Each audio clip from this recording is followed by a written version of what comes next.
దశాబ్ద కాలం దాటుతున్న ఈవీఎంలపై ప్రజలకు ఎందుకు నమ్మకం కలగట్లేదు? సో ఇంత కాలం తర్వాత కూడా, సో ఇంత టెక్నాలజీ వచ్చిన తర్వాత కూడా, సో ఈవీఎంలపై ప్రజలకైతే ఈసీ పూర్తి స్థాయిలో ఇంత ప్రాథమికమైన వ్యవస్థపై కూడా అవగాహన కల్పించలేని పరిస్థితి. సో చాలా పోరాటాల తర్వాత వీవీప్యాట్లను ఇంట్రడ్యూస్ చేసిన ఏ ఉద్దేశంతో వాటిని ఇంట్రడ్యూస్ చేశారో వాటికి సంబంధించి ఫలితాలు నెరవేరట్లేదు. ఈసీ ఎందుకు 50% వీవీప్యాట్లను లెక్కించడానికి సంశయిస్తుందనే అంశాలపై కూడా ప్రజల్లో పెద్ద ఎత్తున అనుమానాలు నెలకొన్న పరిస్థితులు అయితే మనం చూస్తూ ఉన్నాం. సో ఈ అంశాలపైన ఇవాళ న్యూస్ రూమ్ లో మనం చర్చిద్దాం. చర్చలో పాల్గొనడానికి వివి రావు గారు, ఎన్నికల నిఘా వేదిక రాష్ట్ర కన్వీనర్ స్టూడియోలో అందుబాటులో ఉన్నారు. కిషోర్ గౌడ్ గారు, ఎలక్ట్రానిక్స్ నుంచి సీనియర్ ఎక్స్పర్ట్ స్టూడియోలో అందుబాటులో ఉన్నారు. సో వివి రావు గారు, సో ప్రధానంగా ఈ సుప్రీంకోర్టు జడ్జిమెంట్ తర్వాత కొంత కేవలం ఒక 5 ఈవీఎంలు మాత్రమే ఒక కాన్స్టిట్యున్సీ నుంచి లెక్కించాలి అనే అంశం. సో ఎందుకు ఈసీ అంత పట్టుబడుతుంది అనుకోవాలి ఈ అంశానికి? వాస్తవంగా గత 2009 ఎలక్షన్స్లో ఫస్ట్ టైం ఎలక్షన్స్ తర్వాత ఫస్ట్ టైం సుప్రీంకోర్టుకి తీసుకెళ్లినటువంటి ప్రధాన పిటిషనర్గా నాకున్న అనుభవం ఈ 10 సంవత్సరాలలో మేము బ్యాక్ వెళ్ళి చూస్తే, వాస్తవంగా ఆ రోజు మేము ఈవీఎంలో ఫైట్ చేస్తున్న రోజుల్లో వీవీప్యాట్ లేదండి. అప్పుడు ఓట్ అనేది it was stored in paper బ్యాలెట్లో. గతంలో అయితే ప్రింట్ షేప్లో ఉండేది ఓటు. అయితే దాంట్లో చిన్న చిన్న లోపాలు ఏంటంటే, ఆ బాక్స్లలో ఇంకు పోస్తున్నారని లేదా బ్యాలెట్ బాక్స్లు ఎత్తుకెళ్తున్నారనేటువంటి ఒక చిన్న వెరిఫైయబుల్ ప్రాబ్లమ్స్ని కప్పిపుచ్చడానికి, దాన్ని అధిగమించడానికి డిజిటైజ్డ్ వే ఆఫ్ ఓటింగ్ అనేది తీసుకొచ్చారు. దాంట్లో ఇక్కడ ఏం జరుగుతుందంటే, between the day of polling and counting the vote is stored in the digital shape. ఇక్కడ ఈ డిజిటల్ షేప్లో ఉన్నటువంటి vote it is allows the manipulation, but it it not leave any evidence of getting manipulated. అంటే దొంగతనం జరుగుతుంది, దొంగ దొరకడు. ఈ స్థాయిలో దీని మీద అపవాదులు వచ్చినప్పుడు స్వయాన ఆంధ్రప్రదేశ్ ఎన్నికల నిఘా వేదిక తరఫున ఇక్కడ 5 ప్రధాన రాష్ట్ర స్థాయి పార్టీల అధ్యక్షుల యొక్క ఫీడ్బ్యాక్, దాంట్లో చంద్రబాబు గారు, కేసీఆర్ గారు, జయలలిత గారు, వీళ్ళందరి యొక్క పోస్ట్ ఎలక్షన్ రిజల్ట్స్ యొక్క వాళ్ళ కాంప్లైంట్స్ని మేము తీసుకొని నేను ఎలక్షన్ కమిషన్ ముందుకు వెళ్ళి 50 ప్రశ్నలు సంధించడం జరిగింది. ఈ ఈవీఎంలో చిప్ మ్యానుఫ్యాక్చరింగ్లో ఉన్నటువంటి క్వశ్చన్స్, ఈసీఎల్ బిఎల్ కంపెనీ వాళ్ళు మ్యానుఫ్యాక్చరింగ్లో వాళ్ళు అవలంబిస్తున్నటువంటి పరిస్థితుల మీద క్వశ్చన్స్, అలాగే ఈ ఈవీఎంస్ పోలింగ్ అంటే మ్యానుఫ్యాక్చర్ నుండి గోడౌన్స్కి వచ్చి, గోడౌన్ నుండి పోలింగ్ ప్రాసెస్లోకి వచ్చి, పోలింగ్ ప్రాసెస్లో నుండి రిజల్ట్స్ వరకు వచ్చే వరకు ఉన్నటువంటి వ్యత్యాసాల మీద మేము 50 ప్రశ్నలు సంధిస్తే election commission instead of giving straight away answer counter challenge చేసిన పరిస్థితి. ఎందుకంటే ఎలక్షన్ కమిషన్ ఆ రోజులలో మేము లేవనెత్తిన అంశాలకి మీరు దీని మీద సమస్యలు లేవనెత్తారు, కానీ మీరు వచ్చి మీరు ట్యాంపర్ చేయడం మీ సాధ్యం కాదు, ఇది ఇంపాసిబుల్ అని మాకు ఛాలెంజ్ చేస్తే మేము ఛాలెంజ్ యాక్సెప్ట్ చేసి మేము went in front of the election commission with a procedure. ఆ రోజులలో ఆ ప్రొసీజర్ మేము అడాప్ట్ చేసి మేము వెళ్ళిన తర్వాత ఇదే మ్యానుఫ్యాక్చరింగ్ ఒక పక్కన ECI election commission of India మమ్మల్ని ఏమో ఎంటర్టైన్ చేసింది, ఇంకో పక్కన ఈసీఎల్ బిఎల్ కంపెనీ మా ఛాలెంజ్ ను యాక్సెప్ట్ చేసే ఒక 2 రోజుల ముందు ఎలక్షన్ కమిషన్ పిలిచే ముందు they gave a notice to me that you are interfering in your business trading. మీరు ఈ ఛాలెంజ్ ని యాక్సెప్ట్ చేయడం వల్ల మాకు 100 కోట్ల రూపాయలు మేము సీవ్ చేస్తున్నాం, ఎందుకంటే యువర్ మా బిజినెస్ క్రెడెన్షియల్స్ మీరు దెబ్బతీస్తున్నారు అని చెప్పేసి నాకు నోటీస్ కూడా ఇష్యూ చేసింది. ఆ రోజుల్లో నేను ఎలక్షన్ కమిషన్ అడిగాను, మీరేమో మమ్మల్ని ఛాలెంజ్ చేసి చూపించమంటున్నారు, ఇంకో పక్కన మీ మ్యానుఫ్యాక్చరర్ ఏమో నాకు నోటీస్ ఇచ్చారు, I just want know who is the owner of this EVM. అప్పుడు ఎలక్షన్ కమిషన్ వాళ్ళ నోటీస్ విత్డ్రా చేసి they told that okay come and show. అప్పుడు మేము వెళ్ళి ఎలక్షన్ కమిషన్లో చూపించడానికి ప్రయత్నం చేసినప్పుడు ఎలక్షన్ కమిషన్ మేము చూపించే రోజు all the ECIL BEL company experts ఉన్నారు, ఈసీఐ ఎక్స్పర్ట్స్ ఉన్నారు, మాతో పాటు 10 ప్రధాన పార్టీల యొక్క ప్రతినిధులు ఉన్నారు. ఆ రోజు సుబ్రహ్మణ్య స్వామి గారు ఉన్నారు, జీవన్ నరసింహారావు గారు ఉన్నారు, వీళ్ళందరూ ఉన్నారు. నా టెక్నికల్ ఎక్స్పర్ట్ టీమ్, నేను పిటిషనర్గా I was the petitioner in all these issues. So when we open the EVMs and try to show the original EVMs, ఎందుకంటే అవి బయట ఎవరికి యాక్సెస్ ఉండదు, మేము ఇచ్చిన ఛాలెంజ్లో ర్యాండమ్గా 100 ఈవీఎంస్ మీరు తీసుకురండి, మేము దాంట్లో 20 సెలెక్ట్ చేస్తాము, మేము 4 ట్యాంపర్ చేసి చూపిస్తాము, మీరు దాన్ని ఏ 4 ట్యాంపర్ చేసామో మీరు లేని పరిస్థితుల్లో మేము చూపిస్తాము ఎలా ట్యాంపరింగ్ చేసామని చెప్పాము. దాన్ని ఒప్పుకున్నటువంటి ఈసీఐ లోపలికి వెళ్ళిన తర్వాత when we started to doing that they stopped us in between. ఈ election ECIL company BL company మమ్మల్ని ఏమైనా ఆప్ చేసిందంటే you are interfering in to our patent right. మేమైతే మదర్ చిప్ ను ఓపెన్ చేయబోతే పేటెంట్ రైట్స్ మేము ఆపేసాం. అప్పుడు మేము అడిగాం ఎలక్షన్ కమిషన్, బాబు వీళ్ళు మీరు రమ్మన్నారు, వీళ్ళు ఆపారు, this is where we're having a problem అంటే అప్పుడు నవీన్ చావ్లా గారు అప్పుడు ఎలక్షన్ కమిషనర్ ఆయన అన్నాడు, ఈ నేను లీగాలిటీస్ చూసి మళ్ళీ మిమ్మల్ని పిలుస్తారని బయటికి పంపించారు. And they never allowed us inside. That means ఈరోజు ఈ ఒక ఓటరు తను ఓటేసుకునేటువంటి ఒక ప్రాసెస్లో ఒక మెషిన్ ఇంట్రడ్యూస్ చేశారు.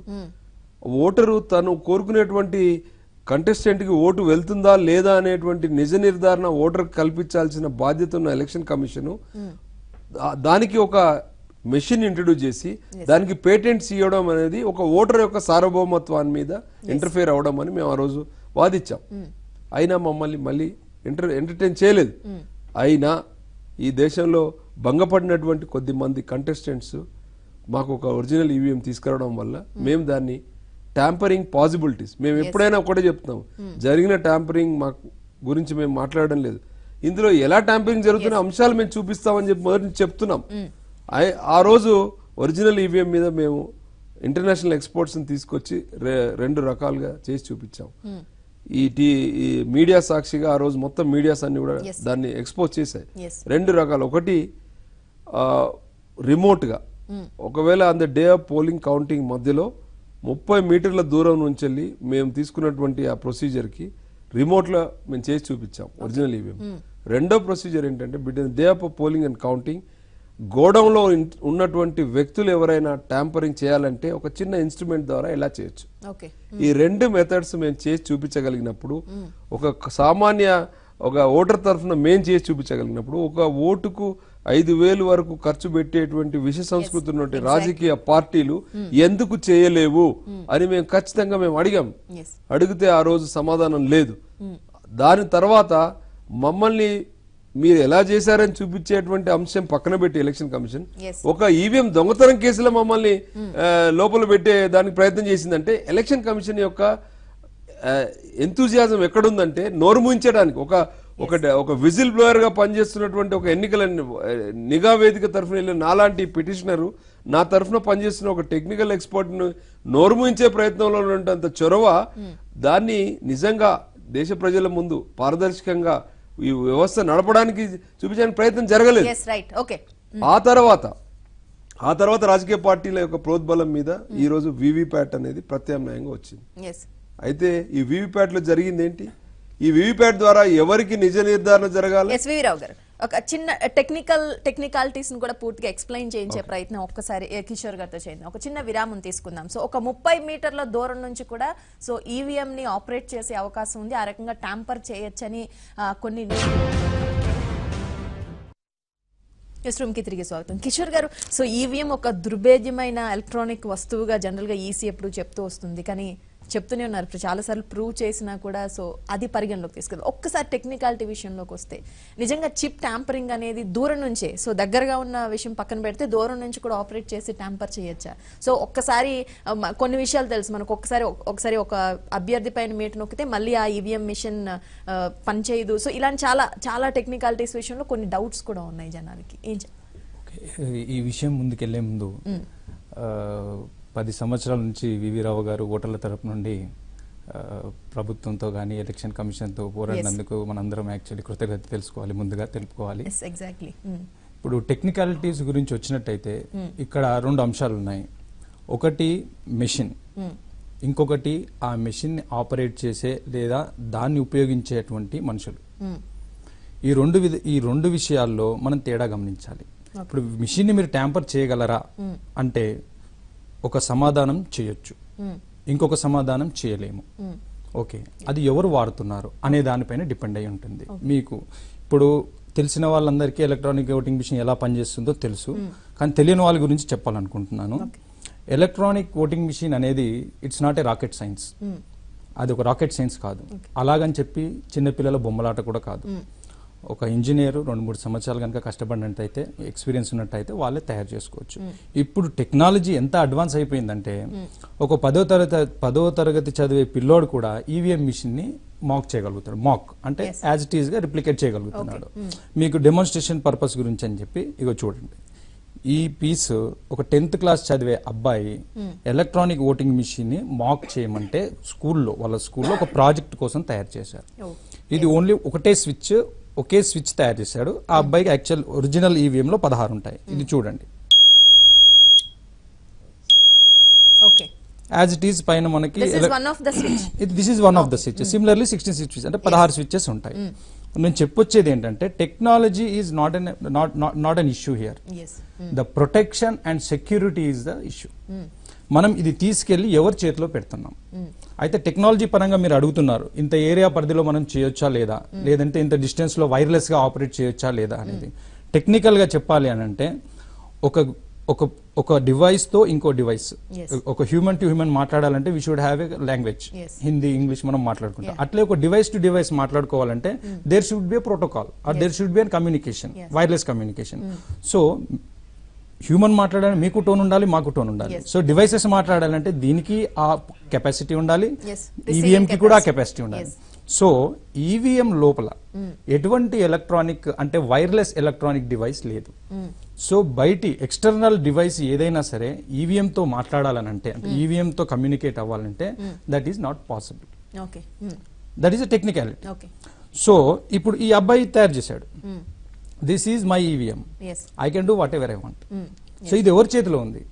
సో ఇక్కడ విషయం ఏంటంటే technology is very good, no doubt about it. Technology is very good and in to the EVM there is a provision. ఒక్కసారి గనక మీరు దాంట్లో ప్రోగ్రామ్ చేసినట్టయితే, ఒక్కసారి ఆ ప్రోగ్రామ్ అందులో డంప్ చేసినట్టయితే ఇంకొకసారి మీరు డంప్ చేయలేము. ఆ టెక్నాలజీని మనం ఓటీపీ టెక్నాలజీ అంటాం, అంటే వన్ టైం ప్రోగ్రామబుల్. ఆ డివైస్ ని మీరు ఒకేసారి ప్రోగ్రామ్ చేయగలరు. అదే మన మొబైల్ ఫోన్ అనుకోండి, దీన్ని మనం మాటికి అప్డేట్ చేసుకోవచ్చు. దీంట్లో సాఫ్ట్వేర్ కానివ్వండి, ఆండ్రాయిడ్ కానీ మనం చేసుకోవచ్చు. కానీ ఎలక్ట్రానిక్ ఈవీఎం మాత్రం అలా చేయడానికి ఉండదు. ఓన్లీ ఒకేసారి ప్రోగ్రామ్ చేయగలుగుతాం. నాకు ఒక చిన్న సంశయం ఉందండి. చెప్పండి సార్. ఆ ప్రోగ్రామ్ డిజైన్ చేసేటప్పుడే దానికి కావాల్సిన ఫంక్షనాలిటీస్ 2-3 రకాలుగా ఫంక్షనాలిటీస్ ఇస్తే అది పనిచేస్తుందా? Suppose example, if I say 2 + 2 is 4 is what we learned in the school. If the same నేను అల్గరిథం 2 + 2 is 5 అని దానికి కోడ్ ఇచ్చి 2 + 2 3 అని కూడా కోడ్ ఇవ్వచ్చా? కోడింగ్ విషయంలో అదే అంటే మీరు ఆ ప్రోగ్రామ్ కరెక్టే సార్, ఇవ్వచ్చా? మీరన్న విషయానికి నేను సూటిగా సమాధానం చెప్తాను. ఇక్కడ అగైన్ మళ్ళీ 2 విషయాలు. మిషన్ ఆపరేట్ చేసేవాళ్ళు. ఇప్పుడు నేను 2 + 2 అంటే ఇది 2 + 2 చేస్తుంది. నేను 2 + 2 5 అంటే 2 + 2 4 అంటే 2 + 2 4 చేస్తుంది. 2 + 2 5 అని అంటే 2 + 2 5 చేస్తుంది. దాని ప్రోగ్రామ్ ఎవరు చేస్తున్నారు? దాని సెక్యూరిటీ ఎక్కడ ఉంది? దాని స్క్రూటినిటీ ఎక్కడ ఉంది? Who is the owner of that one? Election commission. అంటే నాకు తెలిసినంత వరకు, I'm technical person, not in to the politics, but నాకు తెలిసినంత వరకు election commission is responsible for all these things. They should take care of the security and then make sure it has to be full proof. Okay, ఇప్పుడు నాకు ఇంకొక సంశయం చెప్పండి. ఇప్పుడు నేను ఒక ప్రోగ్రామ్ ఇచ్చాను, అది మన ఇండియాలో చిప్ మ్యానుఫ్యాక్చరింగ్ లేదు, అది ఏదో జపాన్ అమెరికాకు పంపారు. నేను చెప్పిన ప్రోగ్రామే మళ్ళీ నాకు రిటర్న్ వచ్చింది అనేటువంటి నిజ నిర్ధారణ చేసుకోవడానికి ఎలక్షన్ కమిషన్ లో గానీ ఏమైనా ఉందా? ఇప్పుడు ఎందుకంటే ఇప్పుడు నేను ఒక ప్రోగ్రామ్ ఇచ్చాను, ఆ ప్రోగ్రాము 2 + 2 4 అనే నేను ఇచ్చాను. అవును సార్. కానీ అక్కడ జపాన్ లో పోయినాక 3 ప్రోగ్రాంలు పెట్టాడు. నేను అనుకున్నది ఆపరేటర్ వాడు అనుకున్న ఇష్టం ఉన్నట్టుగా దాన్ని ఒక క్రోనలాజికల్ ఆర్డర్ లో డిజైన్ చేశాడు. ఆ పర్టికులర్ ఈవీఎం దాని యొక్క తెలిసినప్పుడు, ఆ ఈవీఎంలో చిప్ ఉందని తెలిసినప్పుడు వాడు అది అట్లా యాక్ట్ అవుతుంది. అది వెరిఫై చేయడానికి ఎలక్షన్ కమిషన్ దగ్గర ఏమన్నా ప్రొసీజర్ ఉందా? ఎందుకంటే వన్ టైం ప్రోగ్రాములు చిప్ అంటున్నాడు, ఒకసారి వెళ్ళింది మళ్ళీ వచ్చిన తర్వాత ఎవరి వల్ల కాదంటున్నారు, అంటే ఎలక్షన్ వల్ల కూడా కాదు. కిషోర్ గారు, ప్రధానమైన సమస్య ఏంటంటే ఒకవేళ ట్యాంపర్ చేసినా it will leave no clue. అది ఒక ప్రధానమైన సమస్య. సో వివి రావు గారు చెప్పినా, ఎవరు చెప్పినా ఈవీఎం ట్యాంపరింగ్ అని చెప్తే that is not possible to prove అనేది ఒక ప్రధానమైన అంశం. సో ఇప్పుడు మీరు చెప్తున్న టెక్నికాలిటీస్ ప్రకారం సో అవకాశాలు నిజంగానే క్లూలెస్. అంటే ఇప్పుడు మీరు అన్న దాంట్లో వాస్తవం ఉంది. ఏంటంటే ట్యాంపర్ చేస్తే వీ కెనాట్ ప్రూవ్ ఇట్ అనేది వాస్తవం ఉంది. కానీ ట్యాంపర్ అనొద్దు, దాన్ని ఇట్లా misprogram Misuse. Misuse of the program అనొచ్చు. Yes. ఓకే, లేదంటే different misuse of the program చేయొచ్చు అంటున్నారు. నేనేమంటున్నానంటే who is programming it? yes Is Japan guy is programming, or it is happening in India? If it is happening in India, what is the security levels we have, okay yes and who is monitoring it? yes That is the most important. Program is very simple. Yeah, Even I told you, 10th class child has done this one. Yes, okay. And electronic engineer can easily write the program. Yes. But who is monitoring it? And then who is approving it? okay Okay, that is what is more important. yes yeah ఇప్పుడు ఈ దేశంలో జరిగింది వారు అన్న ప్రకారం నేను చెప్తాను. ఏం జరిగిందంటే ఒక 2+2 అని డిజైన్ చేయడం కోసమని మన ఎలక్షన్ కమిషన్ పంపిందండి. కానీ ఆ ప్రోగ్రాంలో మిగతా అవకతవకలు వచ్చినాయి. ఎలక్షన్ కమిషన్కి కానీ ఎవరు కానీ చూసే అవకాశం లేదు. అది మిస్యూజ్ అవుతుంది, దాన్ని దొరకబట్టే పరిస్థితి లేదు. కానీ ఎలక్షన్ కమిషన్ మాత్రం కరెక్టే ఉంది, ఇది ఇట్లే, ఇది కరెక్ట్, దీన్ని ఎవరు ప్రూవ్ చేయలేరు. ఎందుకంటే వాళ్ళకు ఒక దీనిలో టెక్నికల్ ఫ్లా ఉంది. ఏంటంటే దొంగతనం జరుగుతుంది కానీ దొంగ దొరకబట్టలేదు. ఈ అంశాన్ని పదే పదే చెప్పే ప్రయత్నంలో ఇది గొడవ అంతా జరుగుతుంది అనేది. టెక్నాలజీని తప్పుపట్టడం లేదు, కానీ దాన్ని వీరు అన్నారు మిస్యూజ్ చేయడం. మిస్యూజ్ చేసే క్రమంలో ఎలక్షన్ కమిషన్ దగ్గర దొంగను దొరకబట్టే పరిస్థితి లేదు అనేది నా కంటెన్షన్. ఓకే, ఆ మెకానిజం ఈసీకి లేదనేది ప్రధానమైన ఆరోపణ. లేదని చెప్పడానికే మేము ఆ 100 ఈవీఎంలు తీసుకురండి, మేము 20 ట్యాంపర్ 20 ముందు పెట్టండి, మేము 4 ట్యాంపర్ చేస్తాం, మీకు మళ్ళీ అందులో పెడితే మీరు చెప్పలేకపోతే మేము చెప్తాం అన్నది అందుకు. కానీ మీరు అన్నట్టుగా సో సాధారణంగా అధికార పార్టీ పక్షంలో ఉన్న నాయకులు ఎప్పుడన్నా మీలాంటి వాళ్ళు ఎవరైనా ఆర్గ్యుమెంట్ చేసిన సందర్భంలో ఒకటే చెప్తూ ఉంటారు. సో సాధారణంగా జనం మూడ్ని బట్టే ప్రభుత్వాలు కూడా అధికారంలోకి వస్తాయి, ప్రతిసారి అదే ప్రతిబింబిస్తుంది. అలా కాని పక్షంలో అధికారంలో ఉన్న పార్టీ ఎప్పటికీ అధికారంలోకి ఉంటుంది కదా అనేది ఇప్పుడు అధికారంలో తర్వాత ఇప్పుడు పార్టీలు చేస్తున్నారు. తిరిగి స్వాగతం. ఈవీఎం మిషన్లపై జనరల్ పబ్లిక్ ఒపీనియన్ ఏ విధంగా ఉంది? సో కొంతమంది స్టిల్ ఇంకా అనుమానాలు వ్యక్తం చేస్తున్న పరిస్థితులు అయితే కనిపిస్తున్నాయి. ఒక్కసారి ప్రజాభిప్రాయం కూడా తెలుసుకునే ప్రయత్నం చేద్దాం. కావూరి ఆంజనేయులు గారు చెన్నై నుంచి కాల్ చేస్తున్నారు. ఆంజనేయులు గారు నమస్తే అండి. నమస్తే మేడం. నమస్తే అండి. ఇప్పుడు నాకు డౌట్ ఎస్ సార్. చెప్పండి ఆంజనేయులు గారు. ఇప్పుడు ఇంత టెక్నాలజీ డెవలప్ అయింది, బయోమెట్రిక్స్ చేయకూడదా సార్? సిస్టమ్ రెడీ చేయకూడదా? అది ఆల్రెడీ అందరికి ఇది ఆధార్ కార్డ్స్ అంతా లింక్ అయిపోయింది. బయోమెట్రిక్స్ చేస్తే ఈజీగా ఉంటుంది సార్. ఈ ఓటర్ లిస్ట్, ఓటర్ కార్డు అది ఇది ఏమి లేకుండా. మీరు చెప్తారా? నేను ఎలాగండి బయోమెట్రిక్స్ సార్, బయోమెట్రిక్ అనేది అనుసంధానం చేయవచ్చు, కాకపోతే దానికి కావాల్సినటువంటి సిస్టమ్ రిక్వైర్మెంట్స్ మనకు ఆల్ ఇండియా లెవెల్లో ఉన్న అందరికీ ఆధార్ కార్డు అనుసంధానం చేసేటువంటి సర్వర్స్ అవన్నీ చేయడానికి టైం పడుతుంది. ఆ తర్వాత ఆధార్ కార్డులో కూడా అందరికీ ఇప్పుడు ఉన్న వాళ్ళలో చాలా మందికి ఆధార్ కార్డ్స్ కూడా లేవు. So somebody May miss the votes also. That is a challenging factor. And next is that lot of infrastructure is required to integrate. చాలా ఇంటిగ్రేషన్ చేయడానికి చాలా ఇన్ఫ్రాస్ట్రక్చర్ అవసరం అవుతుంది మనకి. ఇంకోటి ఆల్రెడీ మనం కాంప్లికేటెడ్ దెన్ దిస్ ప్రాసెస్. అంతకన్నా మించి ఇంకొక ప్రాబ్లం ఉందండి ఆంజనేయులు గారు. మీకు తెలుసు ఈరోజు ఆధార్ విషయంలో కూడా మేము సుప్రీంకోర్టుకి వెళ్ళి ఆధార్ యొక్క ఇంటెగ్రిటీని కూడా ప్రశ్నించినటువంటి పరిస్థితి మీరు చూశారు. ఎప్పుడైతే బయోమెట్రిక్స్ మీరు అన్నారో అప్పుడు ఇప్పుడైతే ఈవీఎం ఉందో ఇది స్టాండ్ అలోన్ మిషను, ఇది కనెక్టివిటీ ఉండదు, ఎలక్ట్రానిక్ డివైస్ ఉండదని చెప్తూనే దీంట్లో ఎన్ని అవకతవకలు ఉన్నాయి. మరి రేపు పొద్దున మీరు ఎప్పుడైతే కనెక్టివిటీ వస్తుందో ఎక్కడైనా ఇంటర్ఫేర్ కావచ్చు. దాని సెక్యూరిటీ సిస్టమ్స్ ని కంట్రోల్ చేయడానికి ఎలక్షన్ కమిషన్ ఉన్నటువంటి సెక్యూరిటీ సిస్టమ్స్ ఎంత స్ట్రాంగ్ గా ఉన్నాయి, ఆ సెక్యూరిటీ సిస్టమ్స్ లో పనిచేస్తున్నటువంటి ఎక్స్పర్ట్స్ ఎంత ఇంటెగ్రిటీతో పనిచేస్తారు, ఈ దేశ ఓటర్ల కోసం పనిచేస్తారా, కొద్ది మంది ట్యాంపర్ చేసే వాళ్ళ కోసం పనిచేస్తారా, వాళ్ళ ఇంటెగ్రిటీ ఎంత అన్నప్పుడు మాత్రం ఎవరు సమాధానం ఇస్తారంటే ఎవరు సమాధానం ఇచ్చే పరిస్థితులు ఈ దేశంలో లేరు. కాబట్టి మీరు అనేటువంటి వెసులుబాటు ఇవాళ మొత్తం ప్రపంచంలో ఐటీ ఇండస్ట్రీ డిజిటలైజేషన్ ఇచ్చే అతి పెద్ద ఛాలెంజ్ ఏంటంటే ఒక పక్కన వెసులుబాటు ఇస్తూనే అది ఏ పర్పస్కి అయితే పనిచేస్తుందో దానికన్నా 10 అంతలు ఎక్కువ దాన్ని మిస్యూజ్ చేసే వాళ్ళు చేయలేకపోతుంది అనేది ఒక పెద్ద ఛాలెంజ్. ఆ మిస్యూజ్ వాళ్ళు చేయలేకపోయినప్పుడు దాన్ని వెరిఫై చేయడానికి దానికి కానీ దాన్ని కంట్రోల్ చేయడానికి కానీ ఎవరైతే సృష్టిస్తున్నారో వాళ్లకు దాన్ని కంట్రోల్ మెయింటైన్ చేసే పరిస్థితి లేదు. కాబట్టి ఈ సమస్యలు వస్తున్నాయి అనేది మీరు గ్రహించాలి. మహేష్ ఉన్నారు, హైదరాబాద్ నుంచి కాల్ చేస్తున్నారు. మహేష్ గారు నమస్తే అండి.